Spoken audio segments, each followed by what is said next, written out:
Polemik nafkah antara Ruben Onsu dan Sarwenda kembali memicu perdebatan setelah seorang netizen yang budiman dengan akun @roravi mengulas rincian kebutuhan bulanan yang nilainya mencapai 200 juta rupiah lebih.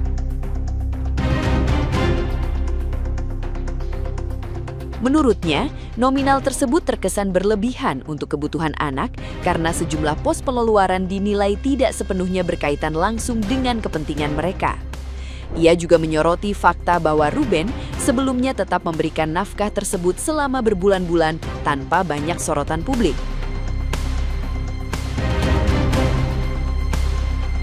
Netizen yang berbakti itu mempertanyakan beberapa komponen biaya yang dianggap seharusnya menjadi tanggung jawab bersama, bukan sepenuhnya dibebankan kepada Ruben. Pengeluaran seperti kebutuhan hewan peliharaan, sopir, dan staf rumah tangga dinilai perlu dipisahkan dari kebutuhan anak. Karena itu, ia menilai rincian nafkah yang beredar kurang proporsional. Dalam pandangannya, Ruben telah menunjukkan tanggung jawab finansial yang besar, sehingga tuntutan tersebut dianggap tidak sepenuhnya masuk akal.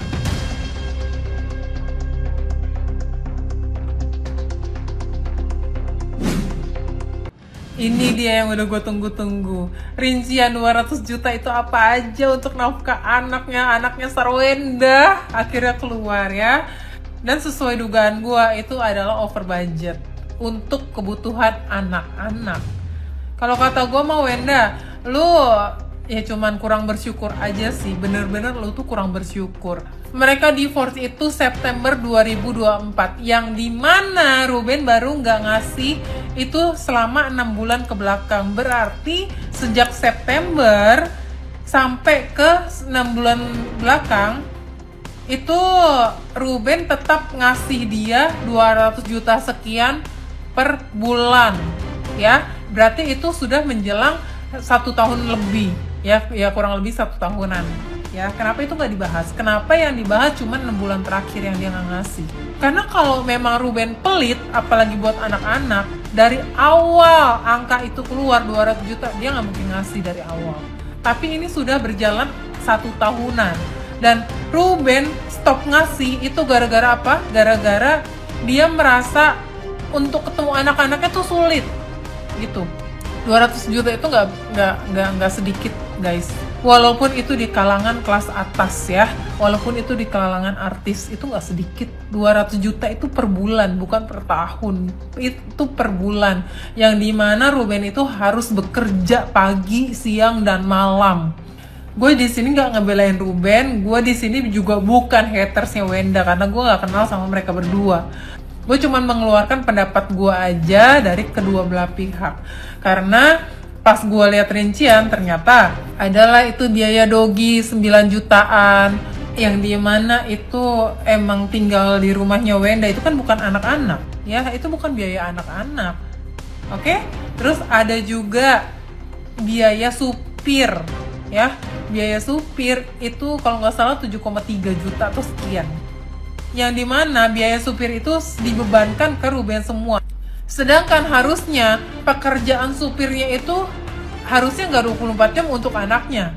Tetapi pasti ada dipakai buat anak, ada juga dipakai buat Wenda dan pacarnya kemana, nganterin mereka pacaran lah atau segala macam, kerja lah segala macam. Kalau memang oke lah supir ini ada andil untuk nganterin anak-anaknya, ya udah bagi 2 dong, adil ya, bagi 2. Mbak juga harusnya bagi 2. Karena kenapa? Karena ada untuk melayani anak-anak dan ada juga untuk melayani rumah itu, yang dimana rumah itu sudah di tempat tinggali keluarganya, pihaknya si Wenda, walaupun di situ ada anak-anaknya. Ya, kalau menurut gue bagi 2 itu fair. Oke? Tapi kalau misalnya ini dibebanin semua ke Ruben, ibarat lo mau pisah sama orangnya tapi lo nggak mau pisah sama duitnya. Dan kenapa tadi gue bilang si Wenda ini kurang bersyukur? Karena lu nemuin Ruben yang nggak pelit, yang nggak perhitungan, ya, yang tetap mau ngasih nafkah 200 juta per bulan untuk seorang mantan istri, ya, walaupun itu buat anak-anak lu bilang, itu langka coy. Langka. Kenapa gue bilang langka? Karena kebanyakan, sebagian besar, gue nggak bilang semua ya, tapi sebagian besar laki-laki yang sudah bercerai dengan istrinya itu mau ngasih nafkah anak 10 juta, 20 juta aja mikirnya 2 kali, 3 kali lipat, 4 kali lipat. Kenapa gue bilang gitu? Karena laki-laki ini takut duit yang 10 juta, yang 20 juta itu ada sebagian dipakai sama mantan istrinya. Apalagi ini yang ratusan juta. Dan dia sudah melakukan kewajiban itu loh selama setahun. Selama setahunan dari September. Si Wenda itu cuman kurang bersyukur aja. Dan ya sorry to say, serakah kalau menurut gue ya. Kalau menurut gue serakah sih. Nah, gimana nih menurut netizen yang terhormat? Silahkan berkomentar ya. Kalau lu punya budget lebih dan memilih menggaji manusia tidak lebih banyak dari makanan anjing lu, menurut gue lu sakit sih. Gimana enggak, lu punya kemampuan untuk ngasih makan anjing sampai 9 juta, tapi memperlakukan sesama manusia, lu cuman kasih 1 juta, 2 juta, 3 juta. Kalau emang lu mampu ngasih lebih dari itu, ya perlakukan sebagaimana manusia pada umumnya gitu loh. Dari cerita mungkin kalau ekonominya menengah atau pas-pasan gitu, tapi dihadapkan harus punya asisten rumah tangga segala macem, ya oke lah gitu, nggaji bisa pas-pasan gitu. Tapi kalau lu punya kemampuan ngasih makan anjing sampai 9 juta, menurut gua ada yang lebih anjing dari anjing itu sendiri. Lagi rame komenan yang nafkah 200 juta per bulan. Sebenarnya bukan salah istrinya atau salah suaminya, ini adalah salah kapitalisme. Jadi semua itu yang bagus itu harus diukur pakai yang mahal-mahal, pakai duit mulu yang gede-gede. Manusia itu diperbudak seumur hidup untuk mencari duit hanya untuk bayar-bayar begini-beginian nih. Anak 3 pokok 75 juta. Aduh, ini pasti gaya hidupnya udah hedon maksimal kalau 3 anak tuh 75 juta. Sarang burung, emang tiap hari main sarang burung. Dogi 9,5 juta, mending gak usah pelihara. Driver anak 9 juta, buset. Anaknya sekolah di luar kota apa gimana nih ngelesnya di luar negeri? Piano, bimbel, balet, mandarin, aduh.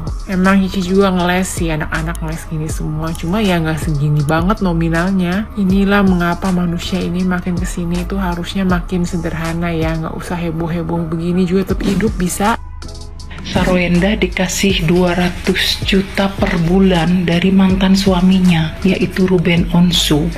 Begitu aja masih bilang, 200 juta doang, 200 juta per bulan pakai doang guys. Aku jadi kepo ya, kayaknya nilainya harganya mahal banget itu si Sarwenda ya. Dulu emaknya kasih makan apa ya guys, kok bisa mahal begitu masih bilang per bulan 200 juta doang gitu. Kalau aku dikasih jatah per bulan 200 juta, apalagi sama mantan, aduh mungkin bisa lebih glowing, lebih cantik gitu ya. Kayaknya aku sih nggak kalah-kalah cantik amat ya. Mungkin aku bisa hidungnya lebih mancung, bibirnya lebih seksi, lebih keren gitu ya. Mungkin kalau aku dibandingkan Sarwenda ya mungkin kalah muda doang ya. Tapi yang muda belum tentu sampai tua guys. Aku mah tetap bangga ya kan.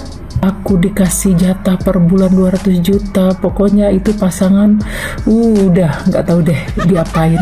Kalau kalian gimana guys? Kalau misalnya kalian dijatah 200 juta per bulan, kalian itu mau ngapain sama pasangan kalian? Kalau aku sih aduh, aku puja-puja, aku manja-manja, pokoknya semuanya deh. Aduh nggak aku bayangkan ya.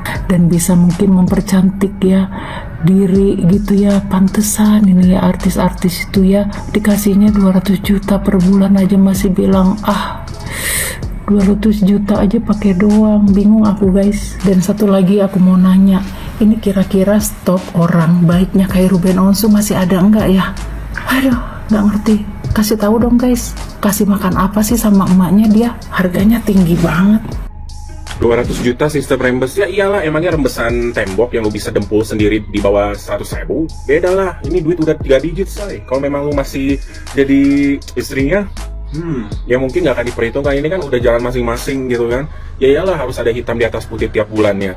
Tanda tangan sana, tanda tangan sini gitu kan. Dibawa ke atas, bawa ke bawah, baru cair tuh kan. 6 bulan berhenti, tambah pusing lagi kan. Makanya jangan dipersulit. Yang bikin ngali 200 juta gampang, bahkan lebih itu ya, karena anaknya juga dilancarin ya. Itu belajar harusnya, jangan dihilangin tuh yang 11 tahun ke belakang tuh perjuangan dari nol, dari yang geret-geret tangan sampai bisa ketutup, dari yang tadinya maju jadi mundur, yang tadinya mundur jadi maju. Jangan lupa itu, ya kan? Bisa sekarang ada di atas langit gitu kan, di langit ke-12. Gara-gara siapa? Ya gara-gara Ono, ya kan? Sekarang nih 6 bulan dijadiin perkara yang besar. Udah, kalau yang komal-komal atau yang live-live ngebahas atau tentang yang 6 bulan, jangan ada berat sebelah yang nggak masuk akal, logika aja. Kalau perkara anaknya kagak dipersulit, dari yang seminimalnya 4 hari baru dibalas sampai ada yang bulanan baru dibalas, coba gimana nggak kesel? Itu 200 lebih juta itu yang dikasihin bukan untuk semata-mata untuk karena gua masih ada ono-ono sama si mantan, enggak, gue pengen dapetin kenyamanan untuk anak gue, makanya gue belain keluar berapa, bukan karena untuk ngasih ngebiayain lu pade, kagak, untuk anaknya dia doang, mendapatkan tempat yang layak, pendidikan tetap dipertahankan, apa yang dimaunya terpenuhi. Itu ribet kan, per bulan aja anaknya udah berapa, 2, sekolahnya juga yang siatsu apa itu international school itu, mahalnya minta ampun kan, dikali 2 minimal sebulan berapa tuh, bisa di atas 100 juta untuk belum lesnya, belum teknikal ABC-nya, kegiatan sekolah yang lainnya, apanya yang diperlukan. Ribet kan? Kalau memang nggak sanggup ya biar aja bapaknya Ono yang memang menjadi kepala dari semuanya, yang menjadi inti core dari bisa kesebar semuanya hidup nyaman.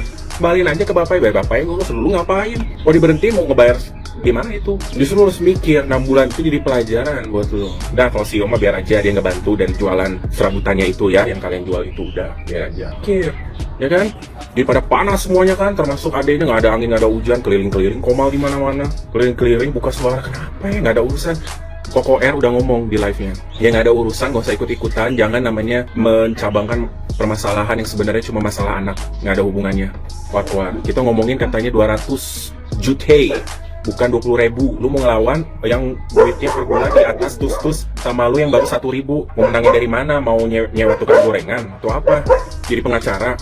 Udah ya, kalian teman-teman jangan dikembang-kembangin masalahnya kayak nggak penting lah, ke adiknya CEO lah, dan ternyata adiknya yang punya CEO parfum jualan yang diklaim sebagai co-founder lah, padahal sebenarnya parfumnya ditemuin sama si adiknya, masih sama ibunya sama istrinya kalau nggak salah, ya kan? Udah, jangan dibuka-buka, ini juga si adiknya juga, aduh ya ampun, apa sih yang mau diklarifikasi ini? Udah 1.000 lah kamu mah, mudah-mudahan bisa dipelanin masalah, dibawa ke private aja lah. Aku rasa juga jangan sampai nanti baru satu yang dibuka loh sama si Koko R. Nanti kalau dibuka lagi yang lebih berat-beratnya, maaf, ini masalahnya Koko R ini adalah inti dari semuanya. Dia buka semua dengan bukti, buka semua bukti. Masa nanti mau jadi malu dilempar sama tai kebo orang-orang yang pada ikut-ikutan di sekitarnya?